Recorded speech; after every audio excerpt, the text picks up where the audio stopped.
ನನಗೆ ಸಿಂಪತಿಗೆ ಇಟ್ಸ್ಕೊಳ್ಳೋಕೆ ಇಷ್ಟ ಇಲ್ಲ. ನನ್ನ ಅಳು ನನ್ನ ದಿಂಬಿಗೆ ಮಾತ್ರ ಗೊತ್ತಿರಬೇಕು, ಊರವ್ರಿಗೆ ಗೊತ್ತಾಗಬಾರ್ದು. ಕರೆಕ್ಟ್.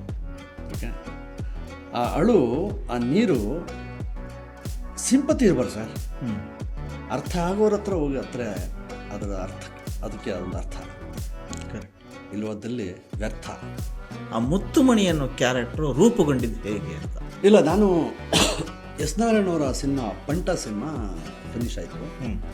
ಫಿನಿಶ್ ಆದಮೇಲೆ ನಾರಾಯಣ್ ಸಾರು ನಮ್ಮನ್ನೆಲ್ಲ ಇದಕ್ಕೆ ವೇದಿಕೆ ಕರ್ಕೊಂಡು ಹೋಗ್ತಾರೆ, ಶೋಗೆ, ಮಜಾಟಾಗಿ ಪಬ್ಲಿಸಿಟಿ ವಿಚಾರವಾಗಿ. ಆವಾಗ ಅದಕ್ಕಿಂತ ಮುಂಚೆ ನಾನು ಸೃಜನ್ನು ನಾನು ಒಳ್ಳೆ ಗೆಳೆಯ.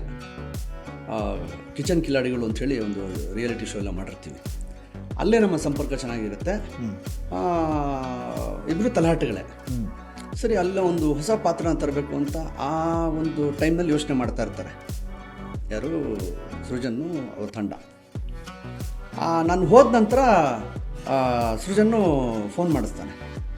ಫೋನ್ ಮಾಡಿಸಿ ಈ ಥರ ಒಂದು ಪಾತ್ರ ಮಾಡಬೇಕು ವಿಶ್ವ ಅಂತ. ನೋಡ್ಚಿನ ಅದೇ ಮಂಡ್ಯ ರಮೇಶ್ ಇದ್ದಾರೆ, ದಯಣ್ಣ ಇದ್ದಾರೆ, ಮನೋಣ್ಣ ಇದ್ದಾರೆ, ಪವನ ಇದ್ದಾನೆ, ಆಮೇಲೆ ನಮ್ಮ ಪಡೀಲಿದ್ದಾರೆ, ಶ್ವೇತಾ ಅವರಿದ್ದಾರೆ, ಅಪರ್ಣ ಅವರಿದ್ದಾರೆ, ಸಾಲಿದೆ ಇಲ್ಲಿ. ಇಷ್ಟೂ ಪಾತ್ರಗಳನ್ನು ಬಿಟ್ಟು ಬೇರೆ ಯಾವುದಾದ್ರೂ ಹೊಸ ಪಾತ್ರಗಳು ಬಂದರೆ ಇದ್ದರೆ ಮಾಡ್ಬೋದು, ಇಲ್ಲ ಅಂತಂದರೆ ಅವರಲ್ಲೊಬ್ಬ ನಾನಾಗ್ಬಿಡ್ತೀನಿ.